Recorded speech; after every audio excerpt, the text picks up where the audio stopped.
Dr. Jasmine Washington stared at the airline executives squirming in their seats. $3 million, she said, sliding the cancelled check across the table. That's what racism cost you today. 24 hours earlier, she'd been dragged off their flagship aircraft in handcuffs, a mistake they'd never forget. Before I dive into this shocking story, where are you watching from today? Hit that like button if you've ever witnessed or experienced discrimination while traveling, and subscribe to hear more stories of people fighting back against injustice.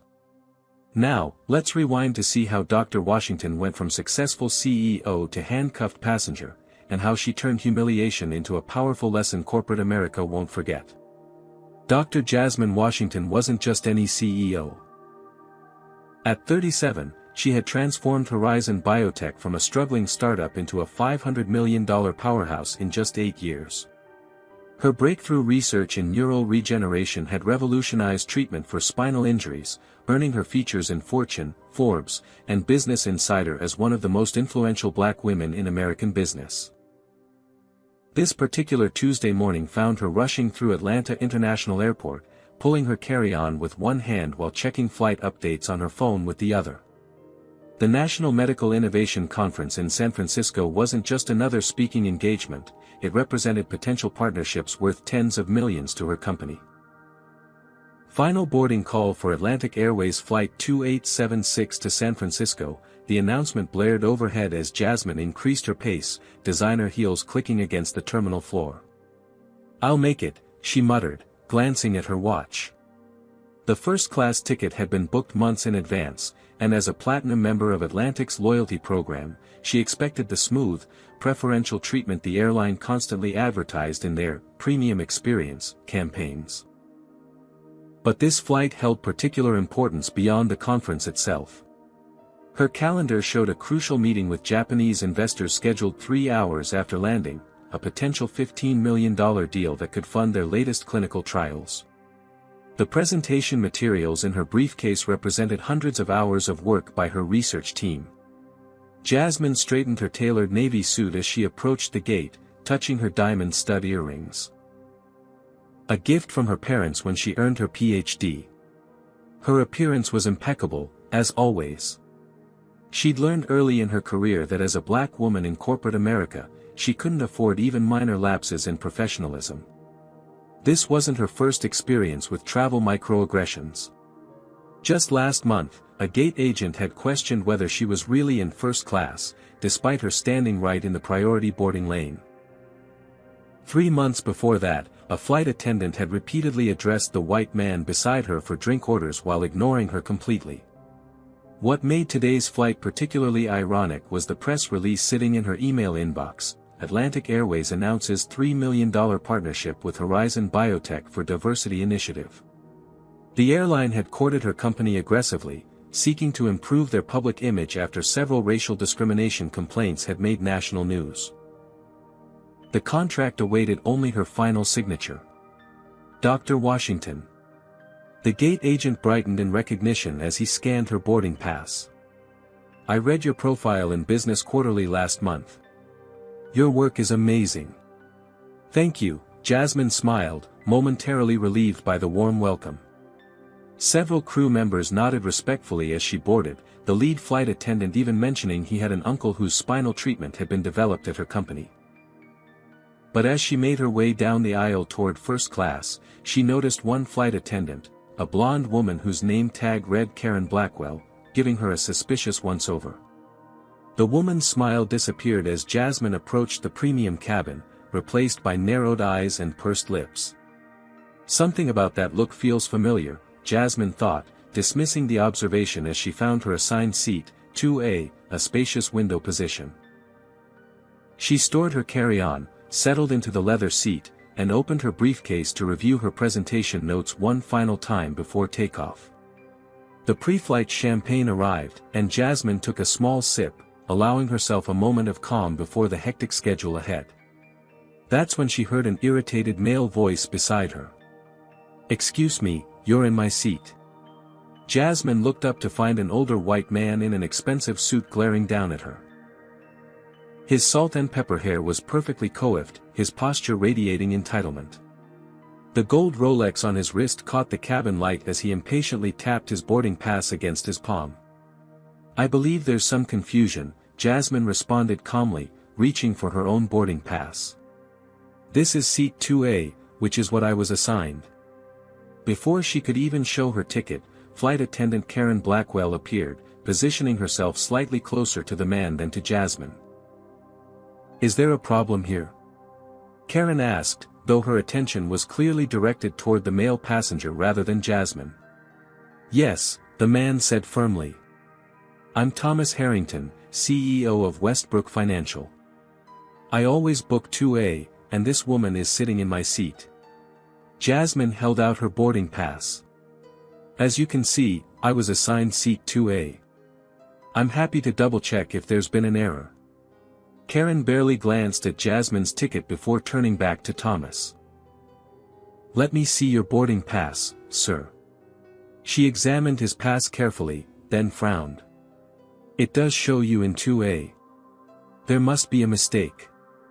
"I have my confirmation right here," Jasmine said, opening the Atlantic Airways app on her phone and showing both the seat assignment and her platinum member status.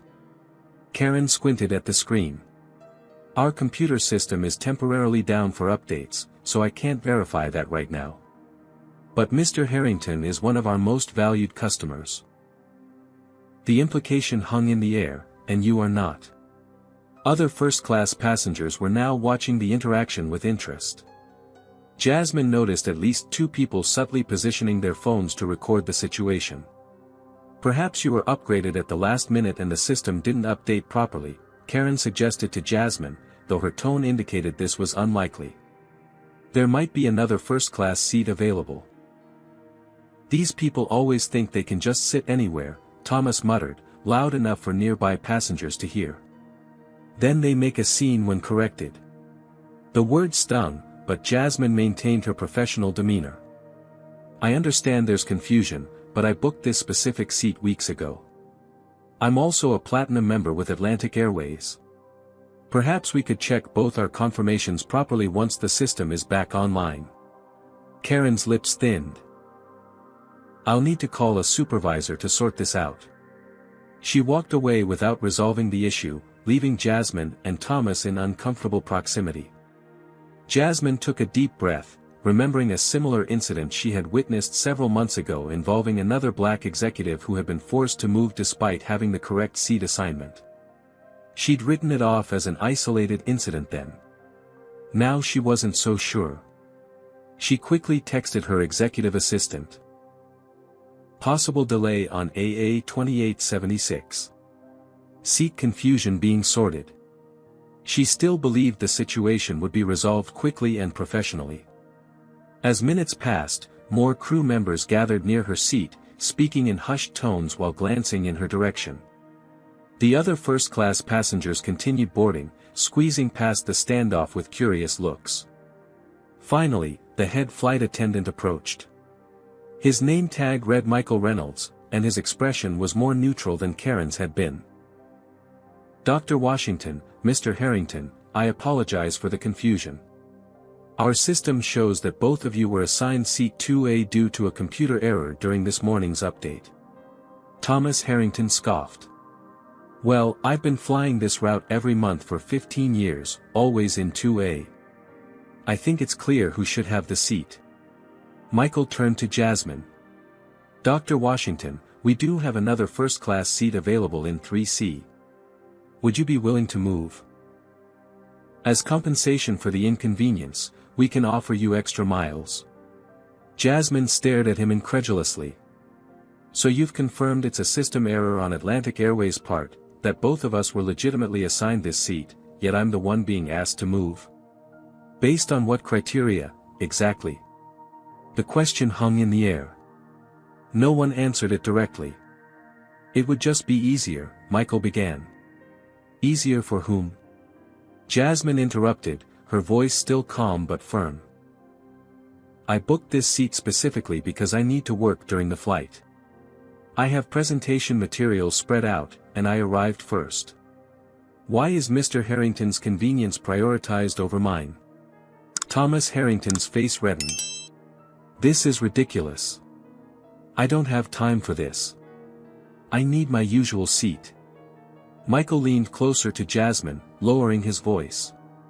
Please, Dr. Washington. We're trying to keep the flight on schedule. The subtext was clear: you're the problem here, not us, not him. The situation escalated when the flight captain emerged from the cockpit. Captain James Wilson was tall with graying temples and a commanding presence. His gaze swept over the scene before settling on Thomas Harrington with immediate recognition. Tom. Good to see you again, the captain said warmly, shaking Thomas's hand. What seems to be the problem here? Before anyone could explain the confirmed computer error, Thomas jumped in. James, I just need my usual seat. I'm not sure why this is taking so long. Captain Wilson turned to Jasmine, his expression noticeably cooler. Ma'am, we need to resolve this quickly to maintain our departure slot. I understand there's another perfectly good first-class seat available. Captain, Jasmine responded, your crew has already confirmed that both Mr. Harrington and I were assigned this seat due to a system error by Atlantic Airways. I arrived first and have already settled in. I'm simply asking why I'm automatically expected to move rather than Mr. Harrington. The captain's jaw tightened. I need to ensure this flight departs on time. Security will be called if we can't resolve this immediately. Security? Jasmine's eyes widened. For what possible reason? There's no security issue here, just a seating assignment error made by your airline. But Captain Wilson had already turned away, gesturing to Karen, who spoke rapidly into her phone. Minutes later, 2 security officers boarded the plane. The first, a heavy-set white man whose badge read Frank Morris, immediately positioned himself beside Jasmine's seat. The second officer, David Patel, stood slightly behind him. Ma'am, we need you to gather your belongings and come with us, Officer Morris stated loudly enough for the entire first-class cabin to hear. On what grounds? Jasmine asked, genuine shock in her voice. I have a valid ticket for this flight and this seat. The airline has acknowledged there was a system error. Instead of responding to her question, Officer Morris reached for her arm. Ma'am, don't make this more difficult than it needs to be. Please don't touch me, Jasmine said firmly, pulling back. I have done absolutely nothing wrong and demand to know why I'm being removed. Without further discussion, Officer Morris grabbed her wrist while Officer Patel moved in from the other side.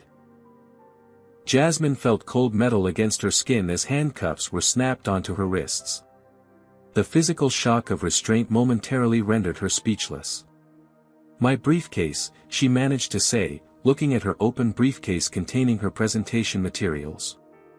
My personal belongings. The airline will handle your carry-on items, Officer Patel responded dismissively. Several passengers had their phones out now, openly recording the incident. Some called out in protest.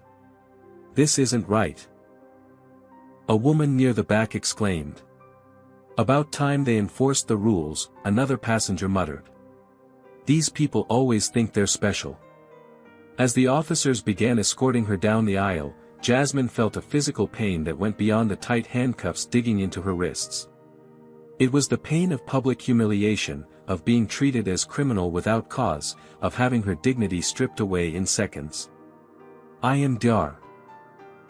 Jasmine Washington, CEO of Horizon Biotech, she stated clearly, hoping someone in authority would recognize the name and realize a terrible mistake was being made.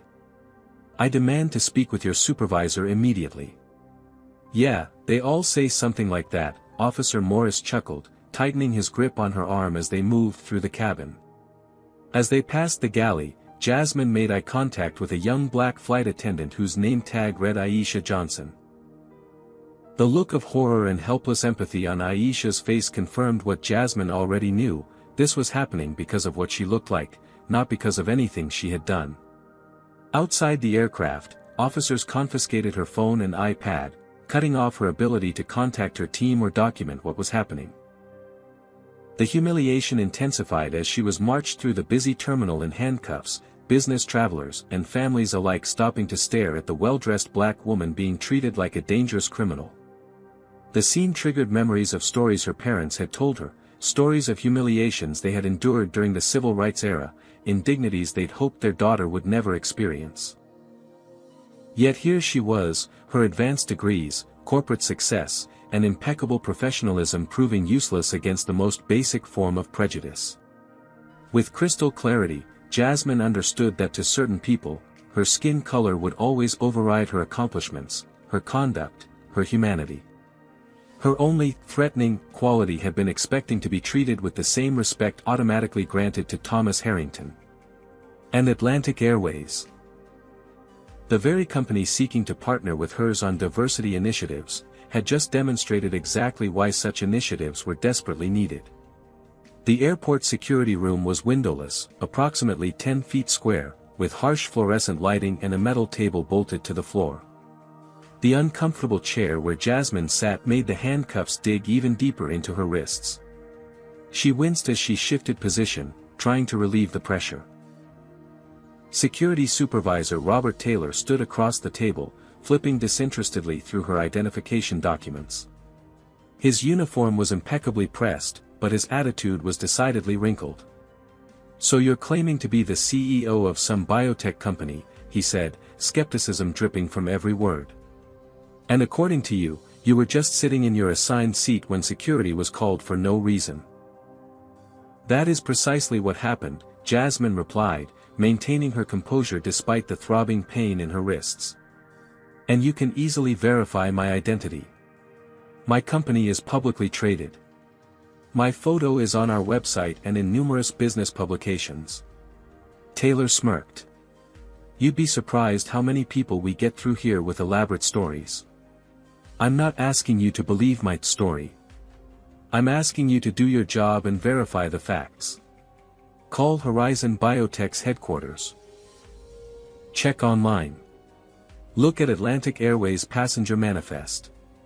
Any of these simple steps will confirm everything I've told you." "All in good time," Taylor replied, making no move toward the computer on his desk. "First, I need to understand why the flight crew felt threatened by your behavior." "Threatened?" Jasmine repeated incredulously. "I was sitting in my assigned seat reviewing presentation notes when another passenger claimed the seat. When the airline confirmed their system had assigned the same seat to both of us due to their error, I simply questioned why I was automatically expected to move rather than him.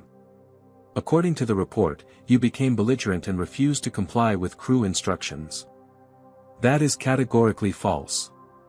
There are dozens of witnesses and undoubtedly multiple videos of the entire interaction. I remained professional throughout, while being treated with immediate suspicion and disrespect. Ma'am, I need to advise you that interfering with airline crew members is a federal offense." "I'd like to speak to my attorney immediately," Jasmine stated firmly. Taylor shrugged. "You can make calls after we complete our investigation."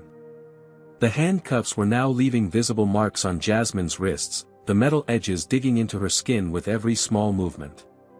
Beyond the physical discomfort was the mounting anxiety about her missed flight.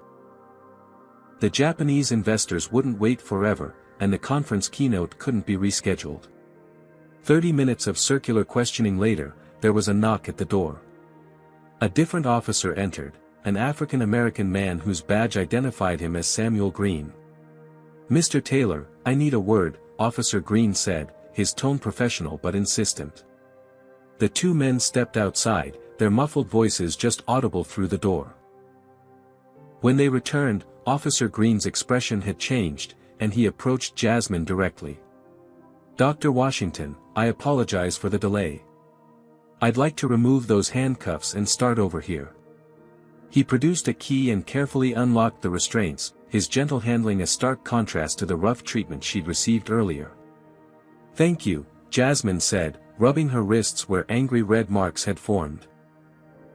"I've verified your identity," Officer Green explained, shooting a pointed look at Taylor. "We've also reviewed the initial report from the aircraft and found some inconsistencies with procedure." Taylor didn't meet either of their eyes, suddenly very interested in reorganizing papers on his desk.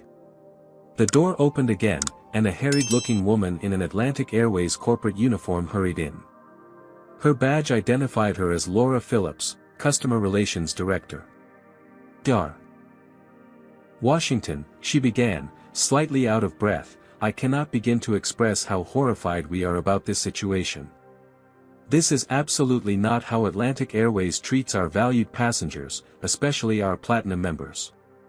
The timing of that qualifier, especially our Platinum members, wasn't lost on Jasmine. Would the treatment have been acceptable for an economy passenger? I need my phone, Jasmine stated calmly. And my other personal items that were confiscated. Officer Green immediately retrieved her belongings from a locked cabinet. As soon as she had her phone, Jasmine called Daniel Jackson, her company's COO. Daniel, I need you to listen carefully, she began, her voice steady despite everything.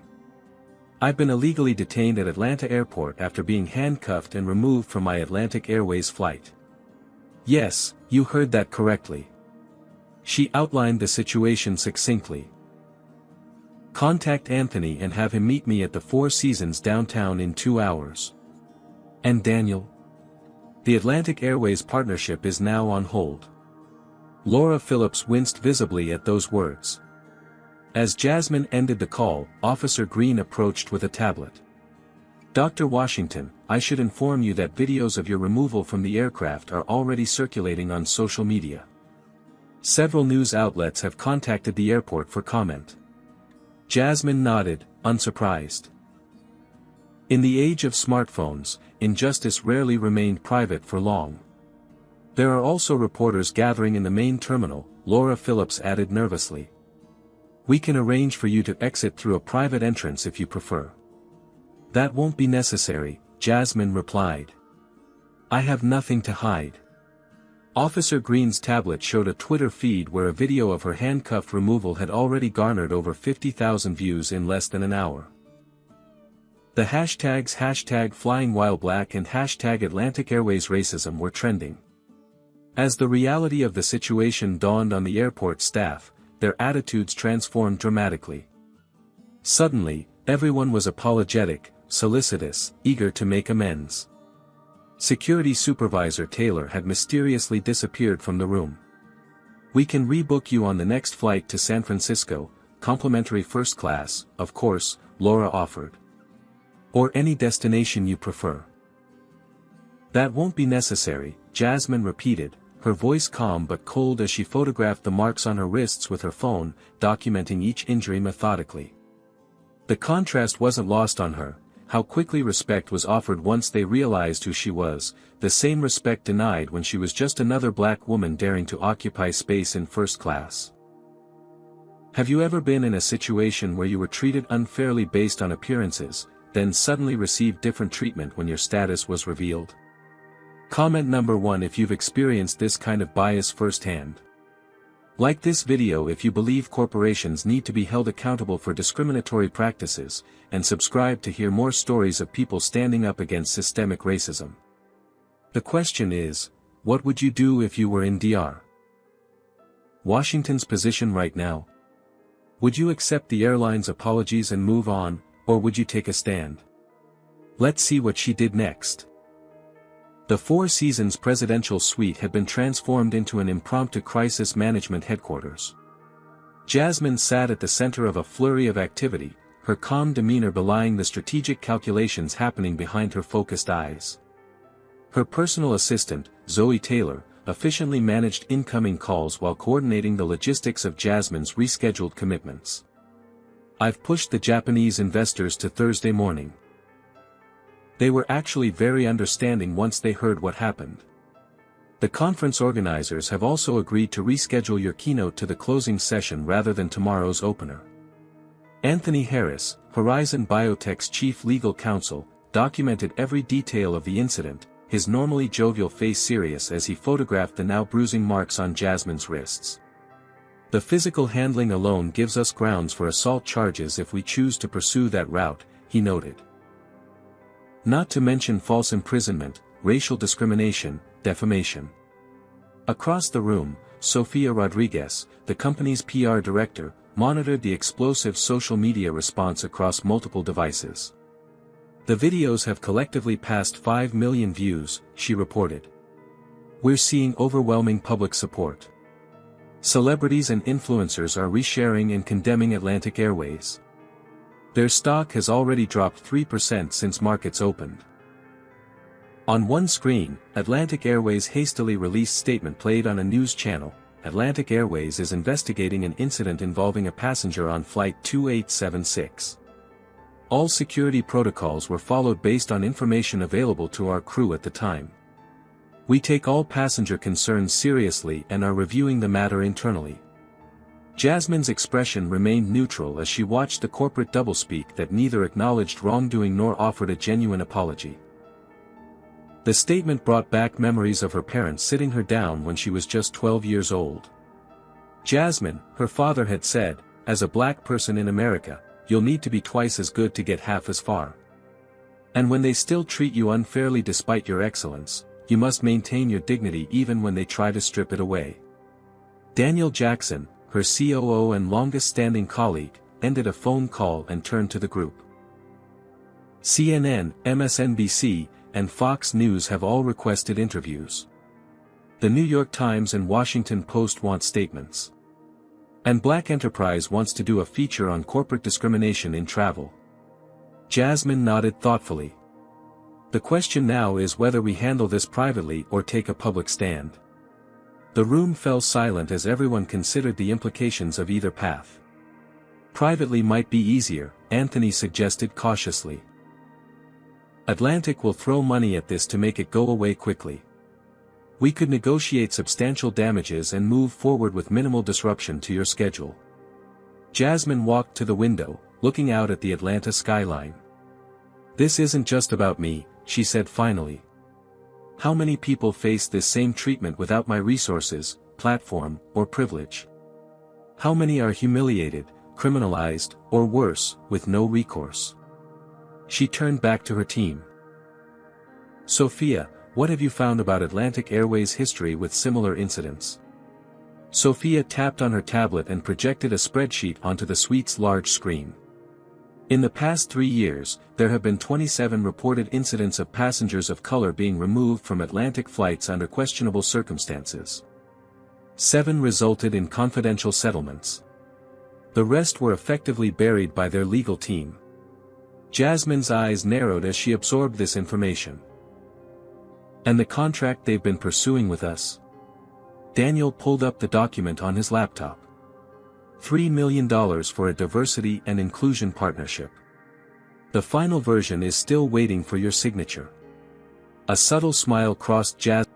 The screen displayed William Parker, CEO Atlantic Airways. Dr. Washington, the voice began when she answered, "This is Bill Parker. I wanted to personally express my deepest apologies for the inexcusable treatment you received today. This does not represent our company's values, and I assure you we're taking immediate action to address what happened." "I appreciate your call, Mr. Parker," Jasmine replied coolly, putting the call on speaker for her team to hear. "But a phone apology for being handcuffed and publicly humiliated due to racial profiling seems insufficient, don't you think?" There was an uncomfortable pause before Parker continued. "Of course. What happened was completely unacceptable. I'd like to meet in person to discuss how we can make this right. We value our relationship with Horizon Biotech and with you personally. I'll have my assistant schedule a meeting at your headquarters tomorrow morning," Jasmine replied. "I believe we have much to discuss regarding Atlantic Airways' patterns of behavior and corporate culture." After ending the call, Jasmine turned to her team. "They're afraid of the public relations disaster and the partnership loss. That gives us leverage for real change, not just a personal settlement." Through the night, they strategized. Jasmine declined to reschedule her flight to San Francisco, choosing instead to postpone the Japanese investor meeting. A $15 million opportunity temporarily sidelined to address something she considered more important. She replayed memories of conversations with other black executives who had shared similar stories of humiliation while traveling. Stories typically ended with, "I just needed to get where I was going, so I swallowed my pride and moved on." As her team finally dispersed to their rooms for a few hours of sleep, Jasmine remained awake, reviewing the carefully crafted statement they would release after tomorrow's meeting. This wouldn't be about personal compensation or special treatment. This would be about systemic change. She stared at the $3 million partnership contract on her laptop screen. Atlantic Airways had pursued this deal aggressively, seeking to improve their public image by associating with Horizon Biotech's sterling reputation and diverse leadership. Now that contract would become a tool for accountability rather than a public relations win for an airline that needed fundamental cultural change. The Atlantic Airways corporate headquarters occupied 30 floors of a gleaming glass tower in downtown Atlanta. As Jasmine and her team were escorted through the marble lobby the following morning, she noted how employees stopped and stared, whispering behind their hands as the group passed. The executive conference room on the 30th floor offered panoramic views of the city. Atlantic Airways CEO William Parker stood as they entered, his practiced corporate smile not quite reaching his eyes. Beside him sat Patricia Nelson, the airline's chief legal officer, and Gregory Stevens, head of operations. Their body language, tense shoulders, tight expressions, revealed their awareness of the precarious position they now occupied. "Dr. Washington," Parker began, extending his hand, "thank you for coming. Again, I want to express our sincere apologies for yesterday's incident." Jasmine shook his hand firmly, her expression professional but unyielding. "Thank you for meeting on such short notice." Once everyone was seated, Parker slid a folder across the polished table. "We've prepared a formal apology statement and a compensation package that we believe addresses the unfortunate events. We value your partnership and want to make this right." Jasmine didn't touch the folder. Instead, she opened her laptop. "Before we discuss any resolution, I'd like to ensure we have a shared understanding of what actually occurred." She turned the screen to show a compilation of video clips from multiple angles inside the aircraft, each showing portions of her interaction with the crew and her subsequent removal. The executives winced as they watched the footage. "As you can see," Jasmine continued after the video ended, "at no point was I belligerent, threatening, or non-compliant. I simply questioned why I was being asked to move when your system had made an error, and Mr. Harrington was not." Patricia Nelson, the legal officer, leaned forward. "Dr. Washington, we acknowledge that the situation was handled poorly. Our offer reflects our desire to resolve this matter amicably and confidentially." "This isn't about a confidential settlement for me personally," Jasmine replied. "This is about a pattern of behavior at Atlantic Airways." She projected Sophia's spreadsheet onto the room's main screen. 27 documented incidents in 3 years where passengers of color were removed from your flights under questionable circumstances. The executives exchanged alarmed glances. "Where did you get this information?" Stevens demanded. "Some is from public records of complaints filed with the Department of Transportation. Some is from social media documentation. And some," Jasmine paused meaningfully, "was provided by your own employees who are tired of enabling discriminatory practices." On cue, Daniel placed a stack of printed internal complaints on the table. These were filed by Atlantic Airways flight attendant Aisha Johnson over the past 18 months. Each documents incidents of discriminatory treatment of passengers of color. Each was ignored or dismissed by management. The color drained from Parker's face as he recognized the company letterhead on the documents. "Let me be clear," Jasmine continued. "I'm not interested in a settlement that allows Atlantic Airways to buy silence and continue business as usual. I'm interested in structural changes that ensure no one faces the treatment I experienced yesterday." She placed the unsigned $3 million partnership contract on the table. "This diversity initiative you've been so eager to launch with my company? It needs to start within your own organization before it can be anything but performative window dressing." The executives conferred in hushed tones before Parker addressed her again. "Dr. Washington, we're prepared to increase the compensation offer substantially if we can resolve this matter quickly and discreetly."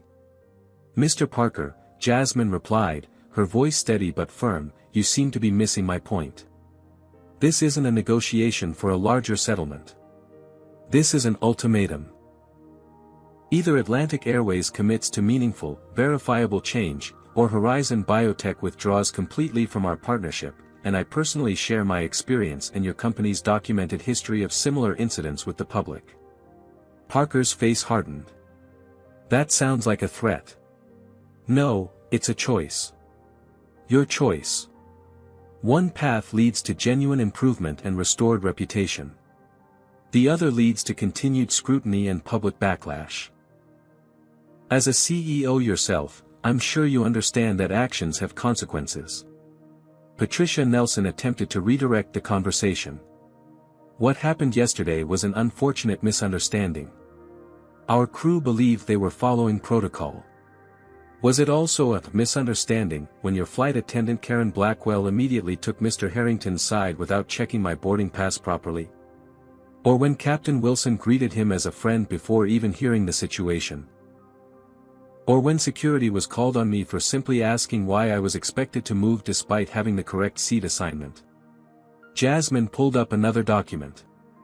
I've also confirmed that Karen Blackwell has 7 passenger complaints filed against her in the past year, 5 from passengers of color.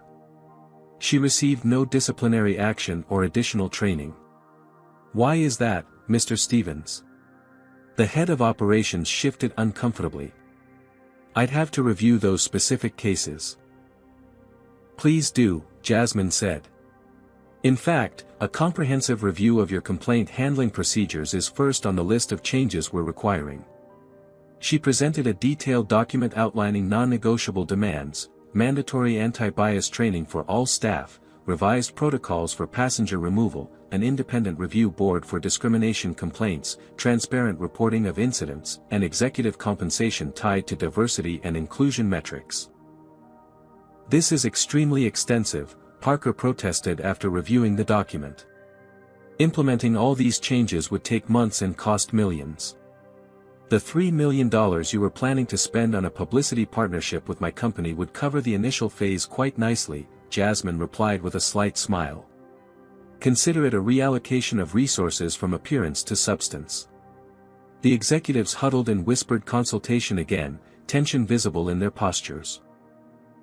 Jasmine could see the conflict playing out, the desire for quick damage control versus recognition of the need for substantive change. We'll need time to review these proposals with our board, Parker finally said, his tone suggesting he was searching for a diplomatic exit. Of course, Jasmine replied smoothly. I understand corporate decisions take time. My statement to the press is scheduled for 3 o'clock this afternoon. I'd be delighted to include Atlantic Airways' commitment to these reforms in that statement, or to explain why such commitment wasn't forthcoming. The choice, again, is yours. The implicit deadline hung in the air as Parker realized the corner he'd been backed into. Atlantic Airways could afford a settlement with one passenger, even a high-profile one. They couldn't afford the sustained public relations disaster that would follow if Dr. Jasmine Washington, respected CEO and medical innovator, publicly denounced their practices with evidence in hand. 2 hours, Parker said finally. Give us 2 hours to consult with our board chairman. Jasmine nodded, gathering her materials. 2 hours it is. We'll wait to hear your decision. When Jasmine emerged from Atlantic Airways headquarters, the scene outside had transformed. What had started as a few reporters had swelled into a full media presence, with camera crews from major networks positioned around the plaza. She approached the hastily assembled podium with composed determination, her team flanking her supportively. The flashes of cameras punctuated the murmuring crowd as she began to speak.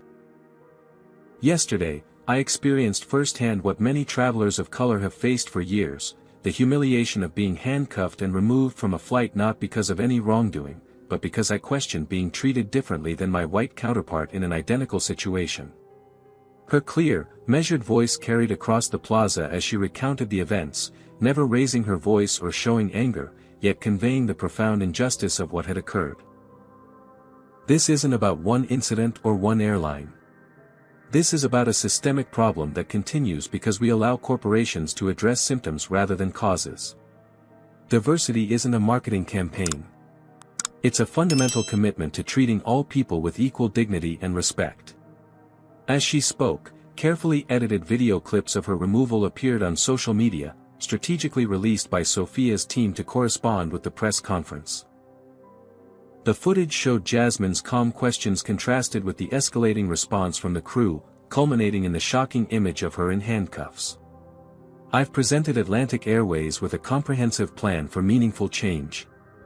Their response will demonstrate whether they're truly committed to the values they claim to uphold, or merely to avoiding accountability. I'll be making no further statements until they've had time to consider their position." The response was immediate and overwhelming. Within hours, the hashtag Boycott Atlantic Airways was trending nationally. The company's stock, already down 3%, plummeted another 7 points before trading was temporarily halted. Meanwhile, Horizon Biotech stock rose as public sentiment rallied behind Jasmine's principled stand.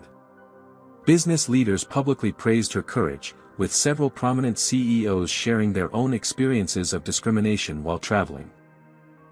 Competing airlines wasted no time capitalizing on Atlantic's predicament, issuing statements about their own diversity initiatives and employee training programs. One went so far as to offer special fares with the code "Respect," a thinly veiled reference to the controversy. In an unexpected development, Aisha Johnson, the young black flight attendant who had witnessed Jasmine's removal, gave an anonymous interview to a major news outlet, her voice disguised and face shadowed. "This isn't an isolated incident," she revealed. "We have unwritten rules about which passengers get extra scrutiny. There's an unofficial term some crew members use, upgrade verification, which basically means questioning black passengers in premium cabins about whether they belong there." The interview corroborated Jasmine's account and added damning details about Atlantic Airways' internal culture, including instances where employee complaints about discrimination were dismissed or resulted in retaliation. Security officer Samuel Green also came forward, providing a statement supporting Jasmine's version of events and criticizing the airline's policy of removing passengers without proper investigation of the circumstances. "In my 20 years in airport security, I've seen too many situations where crews call security as a first resort rather than a last resort, particularly with passengers of color," his statement read. "Yesterday's incident with Dr. Washington represents a systemic failure that needs addressing." By evening, several congressional representatives had called for an investigation into discriminatory practices in the airline industry. The Department of Transportation announced it would review Atlantic Airways' compliance with federal anti-discrimination regulations. The following morning, Jasmine appeared on America's most-watched breakfast television program, where she calmly presented the facts without embellishment, letting the evidence speak for itself. "I'm fortunate to have resources and a platform," she told the sympathetic host. "Many people who experience this treatment have neither. This isn't about my individual case, it's about changing a system that routinely fails to provide equal treatment." Meanwhile, internet sleuths had identified Thomas Harrington, the passenger who had claimed Jasmine's seat. His company, Westbrook Financial, found itself facing unexpected backlash as well, with calls for accountability regarding his behavior during the incident. Jasmine immediately released a statement. "I ask that supporters focus on systemic change rather than targeting individuals. Mr. Harrington was a participant in a larger problem, not its cause. Direct your energy toward holding institutions accountable, not harassing private citizens." The thoughtfulness of this response earned her further public support, contrasting sharply with Atlantic Airways' increasingly defensive posture. Behind the scenes, Atlantic's board of directors convened an emergency meeting. Internal emails began leaking to the press, revealing previous incidents where discrimination complaints had been systematically downplayed or ignored, creating a damaging timeline of institutional negligence. Throughout this media firestorm, Jasmine maintained her dignified approach, neither gloating over the airline's predicament nor backing down from her demands for substantive change. Her inbox filled with thousands of messages from people sharing similar experiences of discrimination while traveling, each one strengthening her resolve. "This isn't just about airlines anymore," she told her team as they reviewed the day's developments. We've touched a nerve about how institutions respond when confronted with their failures. People are watching to see whether accountability is possible. The pressure on Atlantic Airways continued to build. Corporations began reviewing their business travel contracts with the airline, and tourism agencies reported customers specifically requesting alternative carriers. By the end of the second day, William Parker's office reached out to schedule another meeting. The message was brief but significant. The board has authorized me to discuss implementation of your proposed changes. William Parker requested a private meeting with Jasmine, away from the teams and lawyers who had populated their previous encounter. They met in a neutral location, a private dining room at an upscale restaurant equidistant from both company headquarters. The Atlantic Airways CEO looked markedly different from their last meeting. The polished corporate veneer had cracked, revealing a man who hadn't slept much and whose carefully constructed world had been shaken. "Thank you for agreeing to meet one-on-one," he began after they were seated. "I thought we might have a more productive conversation without the posturing that comes with having our teams present." Jasmine nodded but remained silent, waiting for him to continue. "I've spent the last 48 hours in the most difficult conversations of my career," Parker admitted. "With our board, our employees, our investors. But the most difficult was with my 22-year-old daughter, who asked me how I could lead a company where something like this could happen." He paused, seeming to choose his next words carefully. "I've always considered myself a fair-minded person. I've prided myself on building a diverse executive team. But this situation has forced me to confront blind spots I didn't know I had." "That's often how privilege works," Jasmine observed. "It's invisible to those who possess it." "Yes," Parker agreed, surprising her with his candor. "I've been thinking about how differently I travel compared to many people. I've never been questioned about belonging in first class, never been asked to show additional ID, never worried that any interaction might escalate beyond my control." Jasmine studied him, trying to gauge whether this revelation was genuine or performative. "Understanding is a start, Mr. Parker. But understanding without action is ultimately meaningless." "I agree. That's why I wanted to tell you personally that our board has approved the full implementation of your proposed reforms." He slid a document across the table, her original list of demands, now signed by him and the board chairman. Not as a publicity stunt or a quick fix, but as the beginning of a necessary transformation. The comprehensive reforms included immediate administrative leave for Karen Blackwell and Captain Wilson pending investigation, mandatory anti-bias training for all 22,000 employees, establishment of an independent review board for passenger complaints, revision of security escalation protocols, and quarterly public reporting on progress metrics. The board also insisted on adding executive compensation ties to diversity and inclusion outcomes, Parker added. "My bonus and those of my senior team will be directly linked to measurable improvements in these areas." Jasmine reviewed the document carefully, noting that the implementation timelines were actually more aggressive than she had proposed. "This is significant," she acknowledged. "And unexpected, given your initial resistance." "Sometimes it takes a crisis to force necessary change," Parker replied. "Though I wish we hadn't required such a dramatic wake-up call. And that it hadn't come at your expense." As their meeting continued, Atlantic Airways made a public announcement about their comprehensive new training programs. The statement explicitly acknowledged the incident with Dr. Washington and outlined specific steps being taken to address systemic issues within the company. The announcement sent ripples through the industry. Other airlines began proactively reviewing their own practices, recognizing that they could easily face similar scrutiny. In an unexpected development, Thomas Harrington, the passenger who had claimed Jasmine's seat, reached out through his assistant to request a meeting. Despite her team's reservations, Jasmine agreed to a brief conversation. "Dr. Washington," Harrington began awkwardly when they met in her office the following day. "I owe you an apology. My behavior on that flight contributed to a situation that never should have happened." "Thank you for acknowledging that," Jasmine replied simply. "I've been doing a lot of thinking about my role in what occurred," he continued. I automatically assumed I deserved priority because that's what I've always received. I never questioned why the system consistently favors people who look like me. Their conversation led to an unexpected alliance. Harrington, as CEO of a major financial services firm, committed to implementing his own corporate training on bias and privilege, using his experience as a teaching case.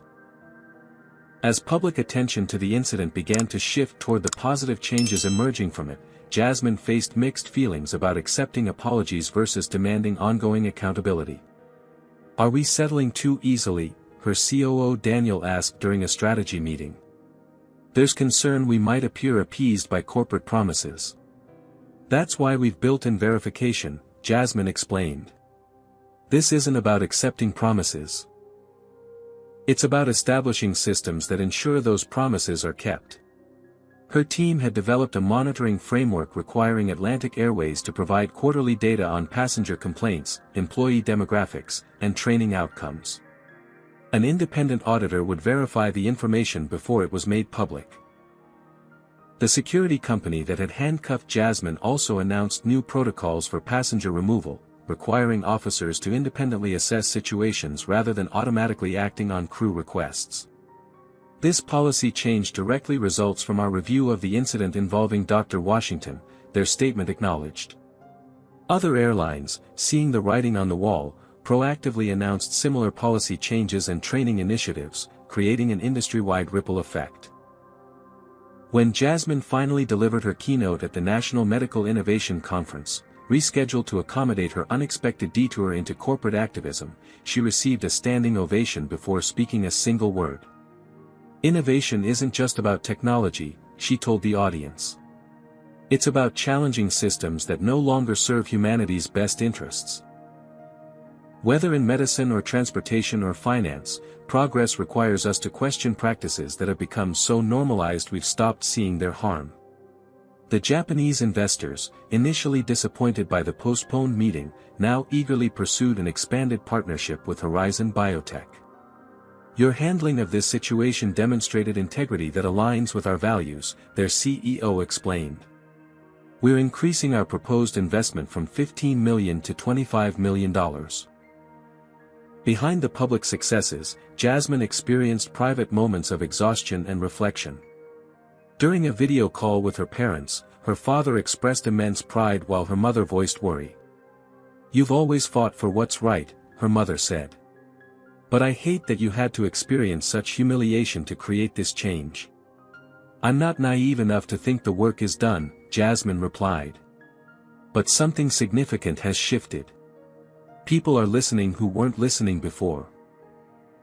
As she prepared for the final announcement regarding the Atlantic Airways partnership, Jasmine felt the conflicting emotions of a victory that remained bittersweet, progress tinged with awareness that the fight for equality continued on many fronts. The handcuff marks on her wrists had faded, but the memory of that public humiliation remained vivid. Yet she had transformed that pain into purpose, using her position and privilege to demand changes that would benefit countless travelers who lacked her resources and platform. Tomorrow she would announce her decision about the partnership. The choice before her wasn't simply about punishment or forgiveness, it was about creating the most effective path toward lasting change.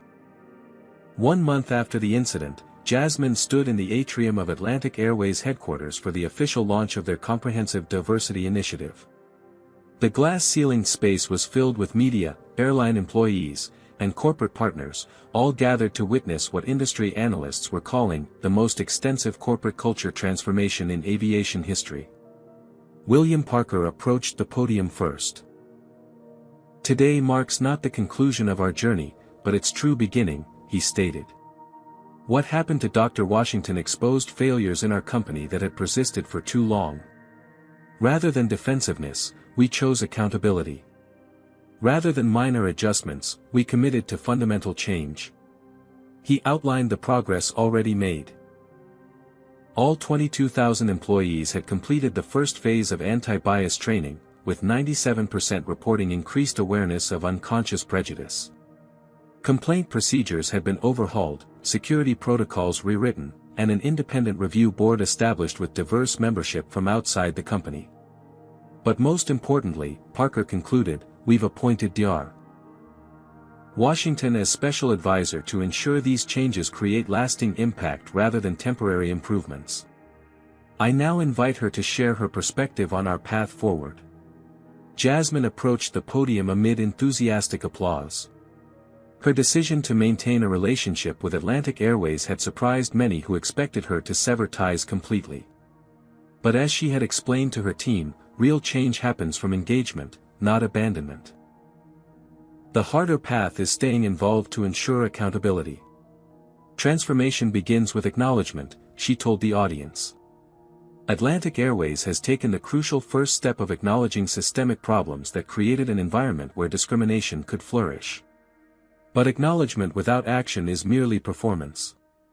The true test lies in the sustained commitment to change after the cameras leave and public attention shifts elsewhere. The initiative she outlined went far beyond typical corporate diversity programs.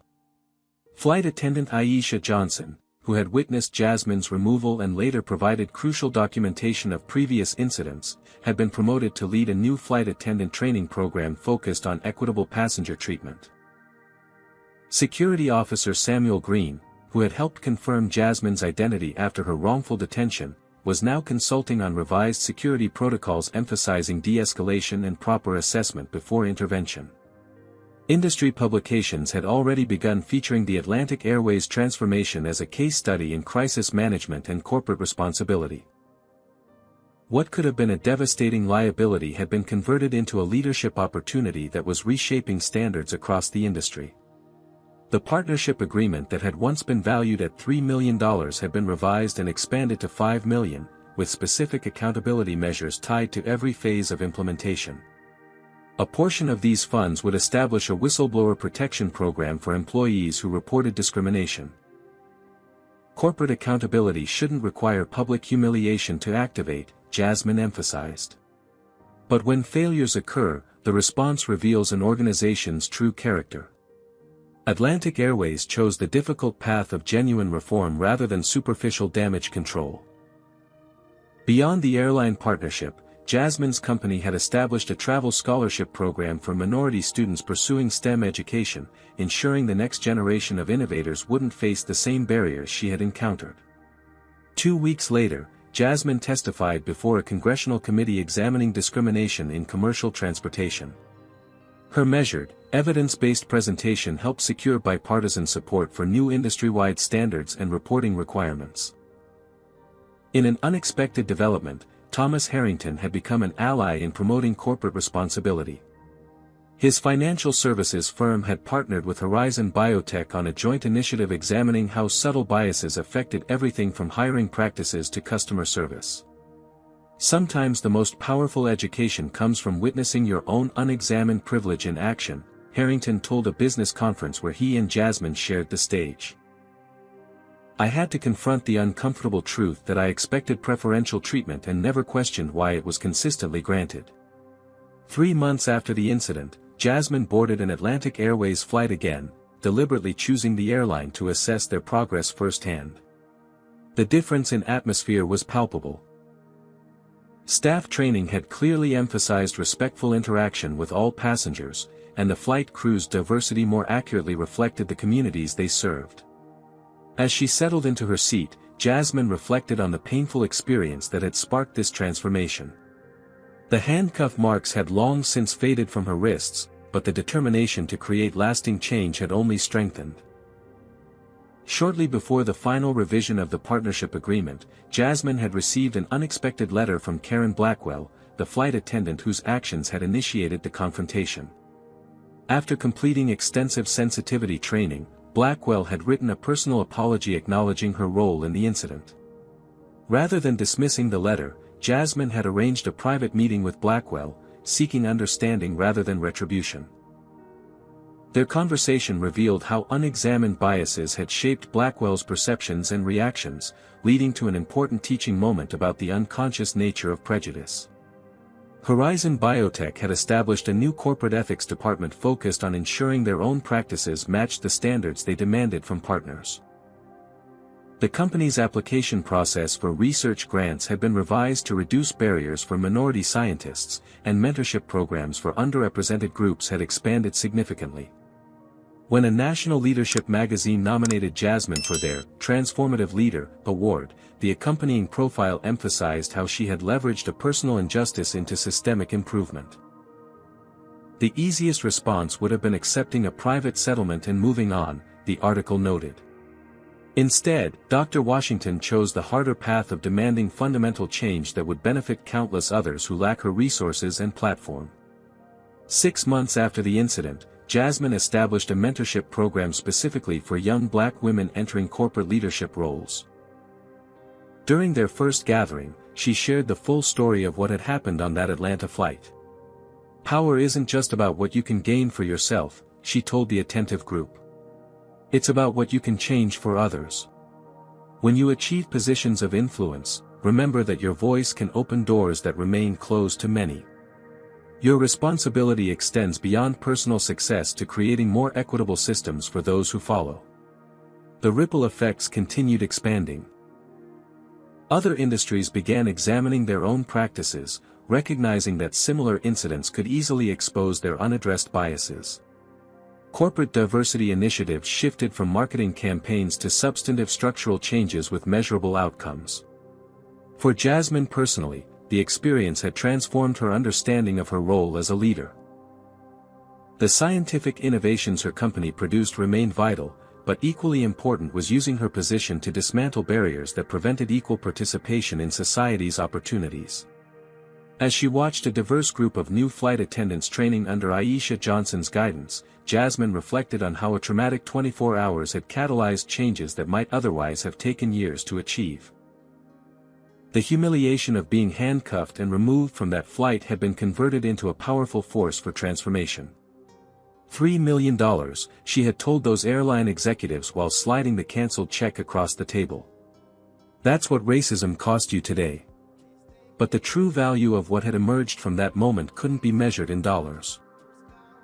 It was calculated in the thousands of passengers who would now travel with dignity, the employees who could work in more equitable environments, and the industry standards that had permanently shifted toward justice. Sometimes, Jasmine realized, the most important innovations weren't scientific breakthroughs but the courage to stand firm when facing injustice, and the wisdom to transform individual pain into collective progress. Have you ever witnessed someone turning a personal injustice into positive change that benefits others? Would you have handled this situation differently than Dr. Washington did? Let me know your thoughts in the comments below. If this story of corporate accountability resonated with you, please hit the like button and subscribe to hear more narratives about people standing up against discrimination. Share this video with someone who needs to understand how individual courage can create systemic change. Thank you for listening, and remember, your voice matters, especially when speaking truth to power.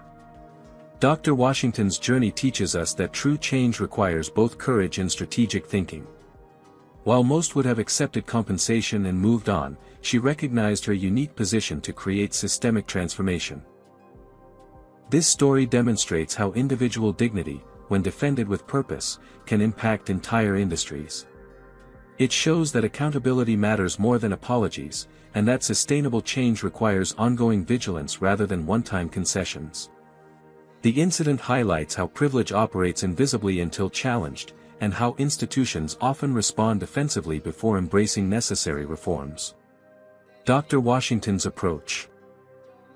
Documenting evidence, building alliances, and proposing specific solutions rather than just highlighting problems, offers a blueprint for effective advocacy.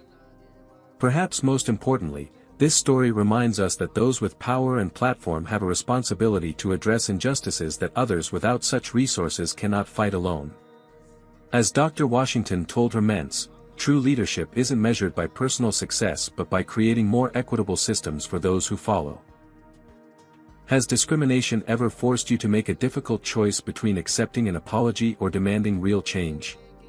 Share your experience in the comments below. If Dr. Washington's determination to transform personal humiliation into collective progress inspired you, please hit that like button and subscribe to our channel for more stories of courage in the face of injustice. Don't forget to share this video with someone who needs to understand how individual actions can create ripple effects throughout entire systems.